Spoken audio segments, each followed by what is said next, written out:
your ABC 7 First Alert weather forecast with meteorologist John Scalzi. 74-degree air temperature with a dew point of 73. In fact, our weather watchers are reporting temperatures that are very close to that 74-degree mark over a wide range of real estate across the Sun Coast. So that's pretty typical, I think, that mid-70s. East-northeast wind coming in at about 7. We have some fairly clear skies over there, out there, despite the fact that we did have some pretty good thunderstorm activity last night. 73, Wauchula, Arcadia, Myakka, Parrish coming in at 74, so is Bradenton. 75 in Venice, excuse me, and 74 degrees in Northport. Across the region, well, it's pretty quiet.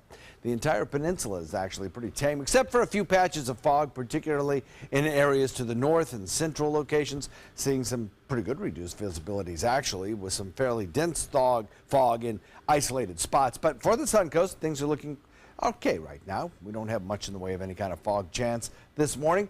As far as a frontal boundary goes, why, that's producing some fairly heavy rain in parts of the country. But right here, right now, everything quiet on the Sun Coast for the morning commute. But the line of showers associated with that front stretches from Gulf waters back to the west, all the way up through the deep south and into down East Maine, actually.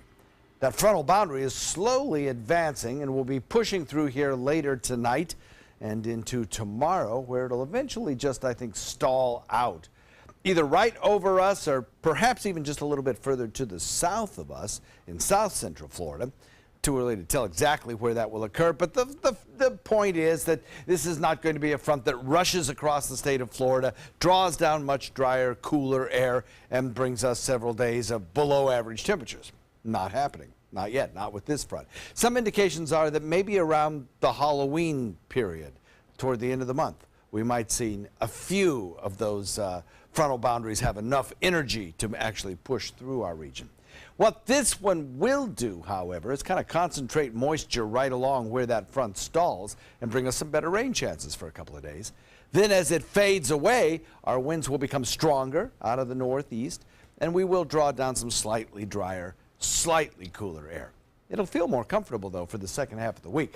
Showers for a few days, at least shower chances, and warm temperatures, followed by lower humidity later this week that'll feel pretty good. Now, this is a product that we use here that shows us how much moisture there is in the atmosphere available to produce rain showers. Here, the redder colors are the more humid air. Redder is wetter.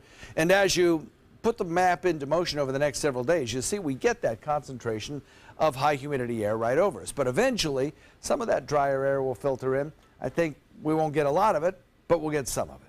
So watch for a rainfall spike as we head into Tuesday into Wednesday particularly.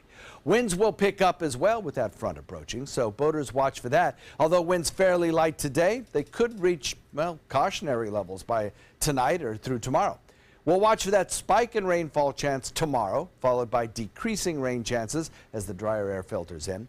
And so far, it looks like a pretty good end of the week forecast with warmer than average temperatures, but at least lower feels like temperatures as we head into Wednesday, Thursday, and Friday. Back to you.